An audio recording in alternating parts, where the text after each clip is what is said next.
नमस्कार मित्रों, Dzire point channel के एक नए वीडियो लेक्चर में मैं हूं अमित दुबे और आज के इस वीडियो लेक्चर में हम क्लास 10th इंग्लिश के 4th chapter from the diary of Anne Frank का अध्ययन करेंगे, जिसकी लेखिका खुद एनी फ्रैंक ही हैं। तो इस वीडियो लेक्चर में आगे बढ़ने से पहले मैं आप सबसे एक छोटा सा प्रॉमिस करता हूं कि जब ये वीडियो लेक्चर कंप्लीट होगा तो आपके लिए ये चैप्टर धुआं होने वाला है, यानी बहुत ही बारीकी से और बहुत सरल शब्दों में मैं आज आपको ये चैप्टर पढ़ाने वाला हूं और आज के बाद ये चैप्टर आपके लिए बहुत ही ज़्यादा आसान हो जाएगा। तो सबसे पहले बात करते हैं चैप्टर के नाम की। तो चैप्टर का नाम है, फ्रॉम का मतलब होता है से, द डायरी, डायरी मतलब डायरी होता है, ऑफ मतलब होता है काकी के, एनी फ्रैंक एक लड़की का नाम है, तो एनी फ्रैंक की डायरी से।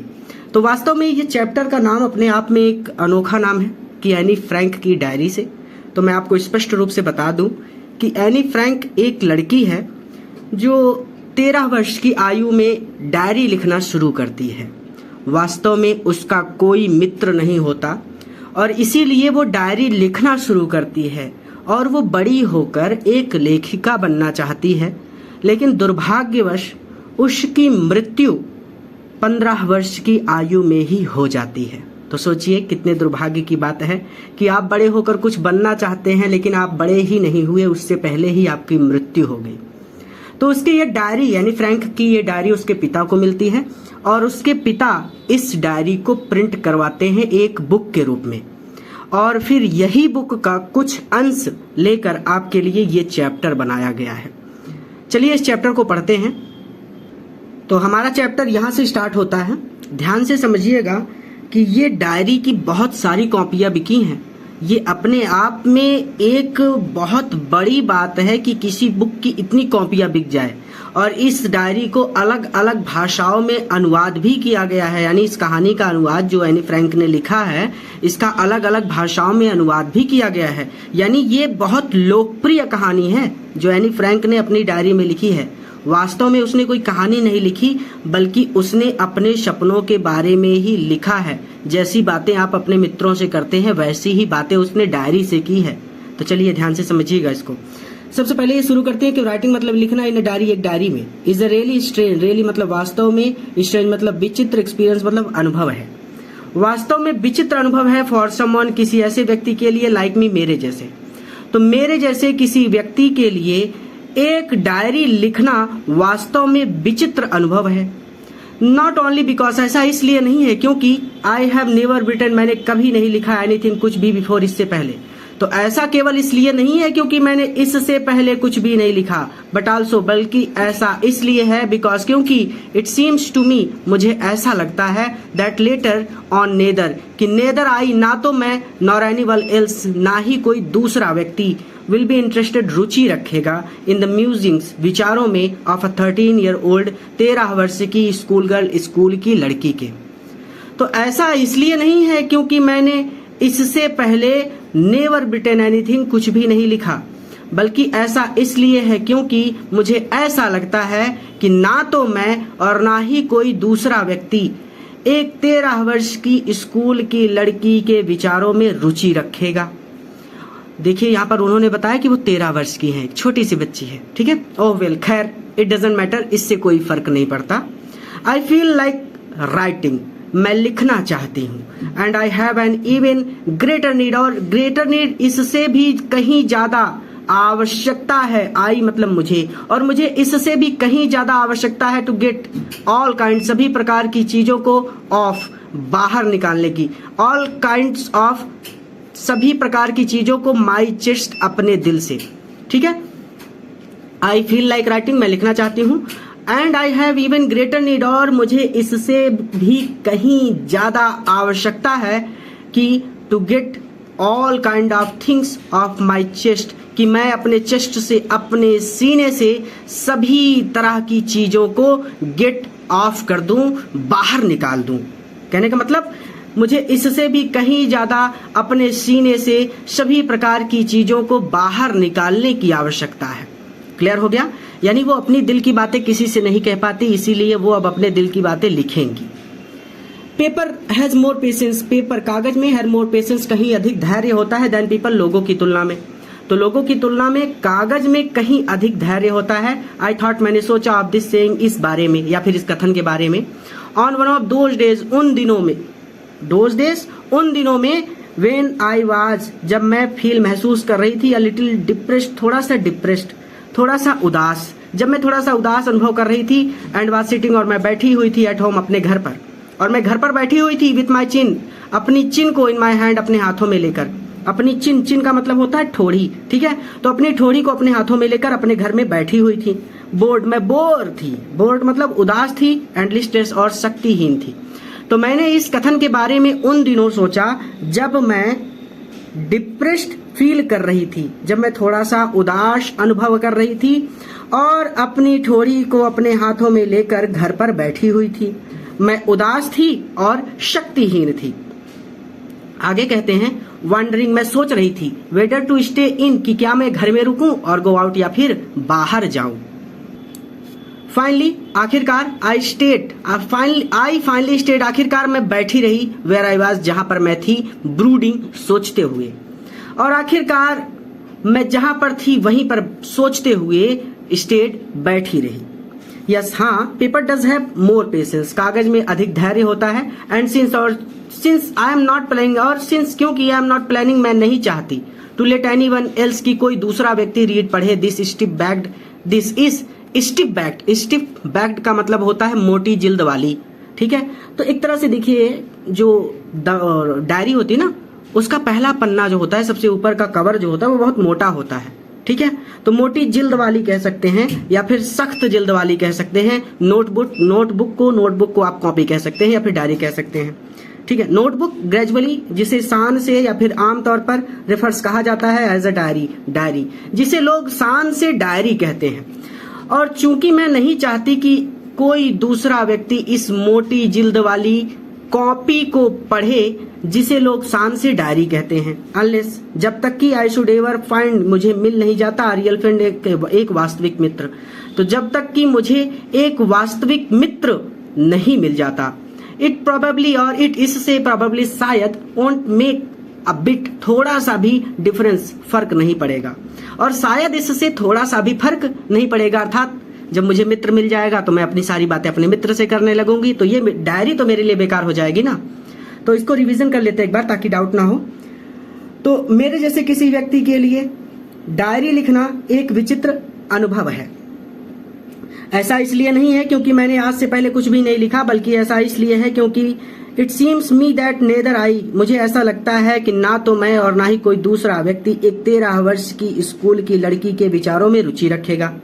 खैर, इससे कोई फर्क नहीं पड़ता, मैं लिखना चाहती हूँ, और इससे भी कहीं ज्यादा मुझे इस बात की आवश्यकता है कि मैं सभी प्रकार की बातों को अपने सीने से बाहर निकालूं। पेपर में लोगों की तुलना में ज्यादा धैर्य होता है, या फिर कागज में मनुष्यों से अधिक धैर्य होता है। मैंने इस कथन के बारे में उन दिनों सोचा जब मैं थोड़ा सा उदास अनुभव कर रही थी और अपने घर में बैठी हुई थी। ऐसे पढ़ लीजिए, थोड़ा सा उदास अनुभव कर रही थी और अपनी ठोड़ी को अपने हाथों में लेकर घर में बैठी हुई थी। मैं उदास थी और शक्तिहीन थी, और मैं सोच रही थी कि मैं बाहर जाऊं या फिर घर में रहूं, और अंत में मैं जहां पर थी वहीं पर सोचते हुए बैठी रही। हाँ, कागज में अधिक धैर्य होता है, और चूंकि मैं नहीं चाहती कि कोई दूसरा व्यक्ति मेरी इस मोटी जिल्द वाली कॉपी को पढ़े, जिसे शान से लोग डायरी कहते हैं, जब तक कि मुझे एक वास्तविक मित्र नहीं मिल जाता, और शायद इससे कोई फर्क नहीं पड़ेगा। नाउ, अब I am back to the point, मैं पॉइंट पर आती हूँ, अब मैं महत्वपूर्ण बात पर आती हूँ। दैट, जिसने प्रॉम्प्टेड मी, मुझे प्रेरित किया टू कीप अ डायरी, एक डायरी रखने के लिए, इन फर्स्ट प्लेस, सर्वप्रथम। अब मैं महत्वपूर्ण बात पर आती हूँ, जिसने मुझे सर्वप्रथम, फर्स्ट प्लेस, सर्वप्रथम एक डायरी रखने के लिए प्रेरित किया। आई डोंट हैव, मेरे पास नहीं है, अ फ्रेंड, एक मित्र, मेरे पास मित्र नहीं है, ठीक है, या फिर मेरा कोई मित्र नहीं है। Late me put it more clearly, let me, मुझे, पुट इट मोर क्लियरली, इसे स्पष्ट कहने दीजिए, या फिर let me put it more clearly, more मतलब और अधिक स्पष्ट तरीके से, पुट इट, मुझे ये कहने दीजिए, अर्थात मुझे ये और स्पष्ट तरीके से कहने दीजिए। सिंस, क्योंकि नो वन बिलीव, कोई भी विश्वास नहीं करेगा, नो वन, कोई भी विल बिलीव, विश्वास नहीं करेगा, दैट की 13 ईयर ओल्ड की, एक 13 वर्ष की गर्ल, लड़की इस कंप्लीटली पूरी तरह से अलोन, अकेली है इन द वर्ल्ड, इस संसार में। क्योंकि कोई भी विश्वास नहीं करेगा, अर्थात कोई भी इस बात पर विश्वास नहीं करेगा कि एक 13 वर्ष की लड़की इस संसार में पूरी तरह से अलोन है, अकेली है। एंड आई एम नॉट, और मैं भी नहीं हूं। अर्थात आई हैव लविंग पेरेंट्स, मेरे पास प्रेम करने वाले माता पिता हैं। लविंग मतलब प्रेम करने वाले, पेरेंट्स मतलब माता पिता, मेरे पास प्रेम करने वाले माता पिता हैं। एंड 16 ईयर ओल्ड सिस्टर, और एक 16 वर्ष की बहन है। And there are about 30 people, और लगभग 30 ऐसे लोग हैं आई कैन कॉल फ्रेंड, जिन्हें मैं मित्र कह सकती हूँ। आई हैव अ फैमिली, मेरा एक परिवार है। लविंग आंट्स, प्रेम करने वाली चाचियां हैं। एंड गुड होम, और मेरा एक सुंदर घर है। No one the surface, no नहीं, ऑन द सरफेस, बाहर से या फिर सतह से। सरफेस का मतलब होता है सतह, सतह से या फिर बाहर से। आई शीम, ऐसा लगता है कि आई, कि मेरे पास, शीम टू हैव एवरीथिंग, सब कुछ है। सतह से तो ऐसा लगता है कि मेरे पास सब कुछ है, एक्सेप्ट, सिवाय, माई वन ट्रू फ्रेंड, मेरे एक सच्चे मित्र के। तो सिवाय मेरे एक सच्चे मित्र के। ऑल आई थिंक अबाउट, जब जो कुछ भी मैं सोचती हूँ, अबाउट व्हेन, जब आई एम विथ फ्रेंड, जब मैं दोस्तों के साथ होती हूँ। तो जब मैं दोस्तों के साथ होती हूँ तो जो कुछ भी मैं सोचती हूँ is having a good time. Having a good time का मतलब होता है मौज मस्ती करना। तो मौज मस्ती करने के बारे में, यानी इस सेंटेंस का सीधा सीधा मतलब हो जाएगा कि जब मैं दोस्तों के साथ होती हूँ तो मैं केवल मौज मस्ती के बारे में सोचती हूँ। ऑल आई थिंक, यानी केवल मौज मस्ती के बारे में सोचती हूँ और कुछ नहीं सोचती। ठीक है। I can't bring my self, मैं अपने आप को ला नहीं पाती, टू टॉक, बात करने के लिए, अर्थात मैं बात नहीं कर पाती। अबाउट एनीथिंग, किसी और चीज के बारे में, बट केवल ऑर्डिनरी, साधारण, एवरीडे, रोज की थिंग्स, बातों के अलावा। तो रोज की, ऐसे पढ़ लीजिए, रोज की साधारण बातों के अलावा किसी और चीज के बारे में बात करने के लिए I can't bring my self, मैं बात नहीं कर पाती। तो ये सेंटेंस एकदम सीधा सीधा ही है कि रोज की साधारण बातों के अलावा किसी और चीज के बारे में मैं बात नहीं कर पाती। वी, हम, don't seem to be able to get any closer, don't seem प्रतीत नहीं होते, able to get any closer नजदीक आते हुए, क्लोज मतलब होता है नजदीक आना, तो गेट एनी क्लोजर नजदीक आते हुए, अर्थात हम नजदीक आते हुए प्रतीत नहीं होते, ऐसा नहीं लगता कि हम दोनों बेस्ट फ्रेंड बन पाएंगे। एंड दैट्स द प्रॉब्लम, और यही समस्या है। मे बी, शायद, इट्स माई फॉल्ट, ये मेरी ही गलती है। That we don't confined in each other, कि दैट की वी डोंट, हम दोनों, या फिर हम लोग, कि हम ही कह लीजिए, हम don't confined in each other, एक दूसरे से कन्फाइंड नहीं कर पाते, एक दूसरे से अपने भेद नहीं बता पाते, या फिर अपने राज नहीं बता पाते। तो शायद ये मेरी समस्या है कि हम एक दूसरे से अपने राज नहीं बता पाते। इन एनी केस, हर तरह से, that's just how things are, चीजें ऐसी ही हैं, अर्थात मैं अपनी बातों को अपने दोस्तों के साथ शेयर नहीं कर पाती। एंड अनफॉर्चुनेटली, और दुर्भाग्य से, they are not liable to change, ये बदल नहीं सकती। लाइएबल टू चेंज, ये बातें बदल नहीं सकती, अर्थात मैं खुद को बदल नहीं सकती, दुर्भाग्य से ये बातें बदल नहीं सकती। दिस इज वाई, और इसीलिए आई हैव स्टार्टेड द डायरी, मैंने ये डायरी शुरू की है, और इसीलिए मैंने डायरी लिखना शुरू किया है। तो एक बार फिर से रिवीजन कर लेते हैं कि अब मुझे पॉइंट पर आने दीजिए, अर्थात अब मुझे महत्वपूर्ण बात पर आने दीजिए जिसने मुझे सर्वप्रथम एक डायरी रखने के लिए प्रेरित किया। मेरा कोई मित्र नहीं है, मुझे और स्पष्ट कहने दीजिए, क्योंकि कोई भी विश्वास नहीं करेगा कि एक 13 वर्ष की लड़की इस संसार में पूरी तरह से अकेली है, और मैं भी अकेली नहीं हूँ। मेरे पास प्रेम करने वाले माता पिता हैं, और मेरी एक 16 वर्ष की बहन है, और लगभग 30 ऐसे लोग हैं जिन्हें मैं मित्र कह सकती हूँ। मेरा एक परिवार है, मुझसे प्रेम करने वाली चाचियां हैं, और मेरा एक अच्छा घर है या फिर सुंदर घर है। सतह से, नो नहीं, ऑन द सरफेस, सतह से तो ऐसा लगता है कि मेरे पास सब कुछ है सिवाय मेरे एक सच्चे मित्र के। तो जब मैं दोस्तों के साथ होती हूँ तो मैं केवल मौज मस्ती के बारे में ही सोचती हूँ, और मैं रोज की साधारण बातों के अलावा किसी और विषय पर कभी भी बात नहीं कर पाती। हम don't seem to be able to get any closer, नजदीक आते हुए प्रतीत नहीं होते, एंड दैट्स द प्रॉब्लम, और यही समस्या है। और शायद ये मेरी ही गलती है कि हम एक दूसरे को अपने राज नहीं बता सकते। हर तरह से चीजें ऐसी ही हैं, और दुर्भाग्य से they are not liable to change, ये बदल नहीं सकती हैं, ठीक है। This is why I have started the diary, और इसीलिए मैंने डायरी लिखना शुरू किया।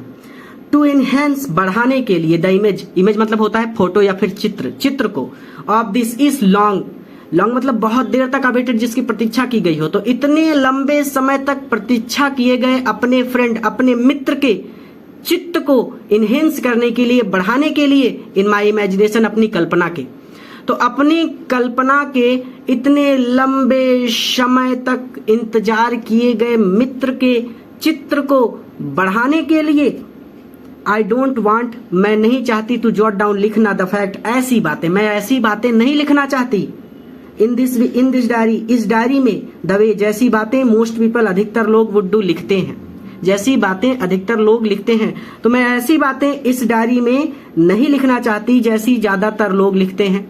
बट आई वांट, लेकिन मैं चाहती हूँ, द डायरी की, ये डायरी, टू बी, बने, माई फ्रेंड, मेरी दोस्त, लेकिन मैं चाहती हूँ कि ये डायरी मेरी दोस्त बने, and I am going to call, और मैं पुकारूंगी दिस फ्रेंड, अपने इस मित्र को, और मैं अपने इस मित्र को किटी, किटी पुकारूंगी, तो उन्होंने अपनी डायरी का नाम क्या रखा, किटी। क्लियर हो गया। थोड़ा सा मैं इसे और क्लियर करना चाहूंगा। देखिए, इनहेंस मतलब होता है बढ़ाना, इमेज का मतलब होता है चित्र, चित्र या फोटो, तो हमने यहाँ पर लिखा है, बुक में लिखा गया है आपकी चित्र, ठीक है। और ध्यान से समझिए, लॉन्ग अवेटेड, लॉन्ग मतलब बहुत लंबे समय तक या फिर चिर समय तक, चिर का मतलब बहुत लंबे समय तक, अवेट मतलब होता है प्रतीक्षा करना, तो प्रतीक्षित, तो आप ऐसे भी पढ़ सकते हैं इसको कि माई इमेजिनेशन, अपनी कल्पना में इस चिर प्रतीक्षित मित्र के चित्त को बढ़ाने के लिए, ठीक है। तो हो गई किताब की भाषा। अब आप इसे मेरी भाषा में पढ़ना चाहें तो आप इसको ऐसे पढ़ सकते हैं कि अपनी कल्पना में इतने लंबे समय तक इंतजार किए हुए अपने इस मित्र के चित्र को बढ़ाने के लिए मैं इस डायरी में उस तरह की बातें नहीं लिखना चाहती जैसी ज्यादातर लोग लिखते हैं, लेकिन मैं चाहती हूं कि ये डायरी मेरी मित्र बने और मैं अपनी इस मित्र को किटी पुकारूंगी। तो यहीं पर हम इस वीडियो में इस चैप्टर को रोकते हैं। इसका सेकंड पार्ट हमने पहले ही बनाकर अपलोड कर दिया है। इसके सेकंड पार्ट के लिए आपको YouTube पर सर्च करना है from the diary of Anne Frank और उसके आगे जोड़ देना है डिजायर पॉइंट। जैसे ही आप इतना लिखकर YouTube पर सर्च करेंगे तो आपको ये वीडियो का सेकंड पार्ट हमारे द्वारा पढ़ाया हुआ YouTube के सर्च में ही मिल जाएगा और वहां से आप इस चैप्टर का सेकंड पार्ट देख सकते हैं। किसी नए वीडियो लेक्चर में किसी नए चैप्टर के साथ या फिर इसके सेकंड पार्ट के साथ ही मैं आपसे फिर से मिलूंगा, क्योंकि मैं अभी थोड़ा सा बाहर आया हुआ हूं और इस वीडियो को मैंने पहले ही पढ़ाकर अपलोड कर दिया है, इसीलिए मैंने आज इसका एक पार्ट बनाकर कंप्लीट कर दिया ताकि आप सेकंड पार्ट को जाकर देख सकें, क्योंकि वो पहले से अपलोड है।